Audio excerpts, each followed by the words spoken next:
नमस्कार दोस्तों, स्वागत है आप सभी का हमारे इस चैनल। दोस्तों, यदि आप भी अपनी लाइफ में कुछ नया सीखने की चाह रखते हैं तो इस चैनल को अभी सब्सक्राइब कर लें। दोस्तों, जय माता दी, आपका हार्दिक स्वागत है। माता रानी की कृपा सदैव आपके और आपके परिवार पर बनी रहे। कमेंट बॉक्स में लिखे जय माता दी। हमारे प्रिय दोस्तों, रक्षाबंधन की हार्दिक शुभकामनाएं।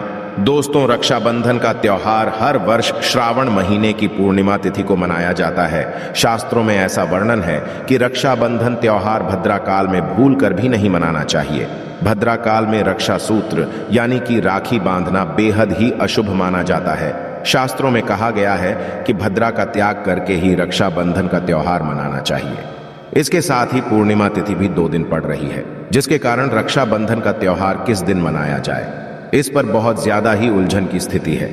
दोस्तों, इस बार लोगों का मानना है कि रक्षाबंधन 30 अगस्त को मनाना चाहिए और वही कुछ लोगों का मानना है कि 31 अगस्त को रक्षाबंधन का त्योहार मनाना शुभ रहेगा। तो ऐसे में आज हम आपको इस वीडियो में बताएंगे कि रक्षाबंधन का त्योहार किस दिन मनाया जाएगा और इसकी सही तारीख क्या है, 30 अगस्त या फिर 31 अगस्त। साथ ही आज हम आपको भद्रा काल का भी समय बताएंगे, क्योंकि इस बार रक्षाबंधन पर भद्रा काल का साया होगा। इसीलिए राखी बांधने का शुभ मुहूर्त आपके लिए जानना अति आवश्यक है। दोस्तों, वीडियो को अंत तक जरूर देखें और आगे बढ़ने से पहले हमारे चैनल को सब्सक्राइब करके बेल आइकॉन जरूर दबाइएगा। तो आइए शुरू करते हैं। दोस्तों, रक्षाबंधन का त्योहार भाई बहन के अटूट प्यार का प्रतीक है। इस दिन बहन अपने भाई की कलाई में रक्षा सूत्र यानी कि राखी बांधती है और उसकी लंबी उम्र की और स्वास्थ्य की कामना करती है, और भाई भी सदा अपनी बहन रक्षा करने का वचन देते हैं। दोस्तों, आपको बता दें कि शास्त्रों में भद्रा काल में राखी का त्योहार मनाना अशुभ बताया गया है। इसीलिए भूलकर भी भद्रा काल में आप अपने भाई को राखी कभी ना बांधें। इसके पीछे एक पौराणिक कथा भी है।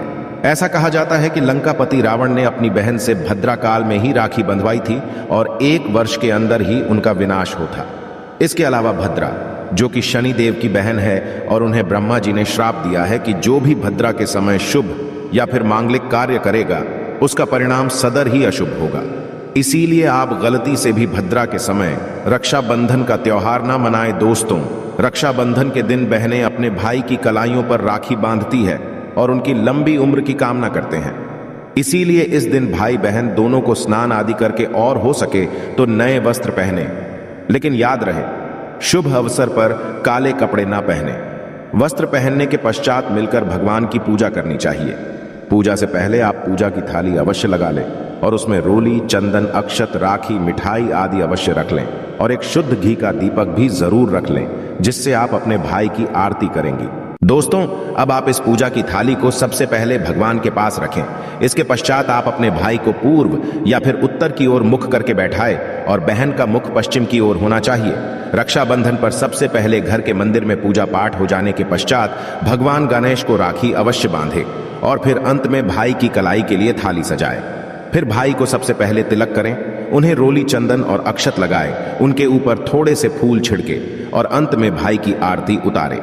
अब आप अपने भाई की दाईं हाथ की कलाई में राखी बांधें और इसके पश्चात भाई का मुंह मीठा कराकर भाई के लिए मंगल कामना करें। दोस्तों, राखी बांधने के पश्चात भाई भी अपनी बहनों को रक्षा का वचन दे और बहनों को उपहार वगैरह अवश्य भेंट करें।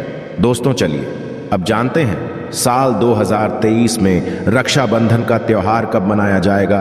दोस्तों, पूर्णिमा तिथि की शुरुआत 30 अगस्त 2023 की सुबह 10:58 पर हो रही है और पूर्णिमा तिथि की समाप्ति 31 अगस्त 2023 की सुबह 7:46 पर होगी। हालांकि पूर्णिमा तिथि उदय तिथि में 31 अगस्त को पड़ेगी, लेकिन 30 अगस्त को पूरे दिन पूर्णिमा तिथि रहेगी। इसलिए 30 अगस्त 2023 के दिन बुधवार को रक्षाबंधन का त्योहार मनाना बेहद ही शुभ रहेगा, क्योंकि ये दिन गणेश को समर्पित है। भगवान गणेश को रक्षाबंधन और भाई दूज दोनों पर्वों में इन्हें पूजा जाता है।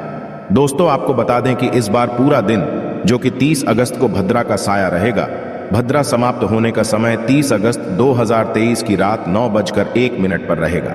भद्रा समाप्त होने के पश्चात ही राखी बांधना अत्यंत शुभ और मंगलकारी रहेगा। भद्रा की शुरुआत 30 अगस्त 2023 की सुबह 10:52 पर हो रही है और भद्रा की समाप्ति 30 अगस्त 2023 की रात को 9:01 पर होगी। यानी कि देखा जाए तो बुधवार को ही भद्रा का साया समाप्त हो जाएगा। दोस्तों, इसीलिए इस बार पूरा दिन भद्रा होने के कारण राखी बांधने का शुभ मुहूर्त रात में प्रदोष काल में ही रहेगा।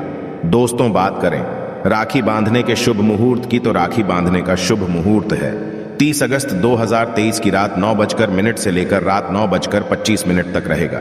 इस मुहूर्त की कुल अवधि 24 मिनट की रहेगी। दोस्तों, इस बात का ध्यान रहे कि 30 अगस्त को पूरे दिन भद्रा का साया रहेगा। भद्रा में राखी बांधने से सदैव घर परिवार का विनाश ही होता है। इसीलिए भाई को इस समय कभी राखी ना बांधे, पूरा घर परिवार कंगाल हो सकता है। लंकापति रावण को इसी समय राखी बांधी गई थी, इसीलिए पूरे कुल का विनाश हो गया। इसीलिए रात के समय ही रक्षाबंधन का त्योहार मनाना बहुत ही शुभ और मंगलकारी रहेगा। यह थोड़ा कठिन जरूर है, लेकिन यह समय आपके भाई और आपके परिवार के लिए शुभ रहने वाला है। दोस्तों, कई लोगों के यहाँ यह परंपरा होती है कि वे लोग सूर्यास्त होने के पश्चात रक्षाबंधन का त्योहार आदि नहीं मनाते। इसके लिए आप 31 अगस्त की सुबह को रक्षाबंधन का त्योहार मना सकते हैं। क्योंकि रक्षाबंधन 2 दिन पड़ रही है, तो इसके लिए आप 31 अगस्त की सुबह पूर्णिमा तिथि समाप्त होने से पहले ही, यानी कि 31 अगस्त 2023 की सुबह 7:46 से पहले भी राखी बांध सकते हैं। दोस्तों, बस ध्यान रखें कि 31 अगस्त को सूर्य उदय होने के पश्चात ही रक्षाबंधन का त्योहार मनाएं। 31 अगस्त को सूर्य उदय सुबह 5:48 पर हो जाएगा। इसीलिए आप 31 अगस्त को सुबह 5:48 से लेकर सुबह 7:46 तक अपने भाई को राखी बांध सकते हैं। मुहूर्त पर राखी बांधने से भाई को कई लाख गुना शुभ फलों की प्राप्ति होती है, उसका कभी अमंगल नहीं होता। ऐसी बहन का भाई जहां भी जाएगा, दिन दुगनी रात चौगुनी तरक्की ही पाएगा। ऐसा भाई लाखों करोड़ों में खेलेगा, रुतबा पैसा धन दौलत सब कुछ कमाएगा। राहु दोष, पितृ दोष, नजर दोष, मंगल दोष सब कुछ दूर रहेंगे। दोस्तों, रक्षाबंधन पर भाई को काली राखी नहीं बांधना चाहिए, शुभ नहीं माना जाता। भाई की कलाई पर सदैव लाल रंग की राखी बांधना बहुत ही शुभ और मंगलकारी माना जाता है। दोस्तों, रक्षाबंधन के पावन अवसर पर उपहार में बहन को चाकू, छुरी आदि कभी नहीं देना चाहिए। इससे जीवन पर नकारात्मकता का गहरा असर पड़ता है। ऐसे में बहन को सफेद कपड़ा भी उपहार में नहीं देना चाहिए, कोई चप्पल आदि भी नहीं देना चाहिए। उपहार में दक्षिणा, सुंदर वस्त्र, गहने आदि अवश्य भेंट करें। सच्चे दिल से कमेंट बॉक्स में लिखें जय माता दी, रक्षाबंधन की हार्दिक शुभकामनाएं। अगर आपको कुछ पूछना है तो आप कमेंट बॉक्स में हमें जरूर बताएं। आशा है कि आज की इस प्रस्तुति में बताई गई जानकारी आपको अच्छे से समझ आ गई होगी। वीडियो अच्छा लगा हो तो एक लाइक अवश्य कर दें। धन्यवाद वीडियो के अंत तक बने रहने के लिए।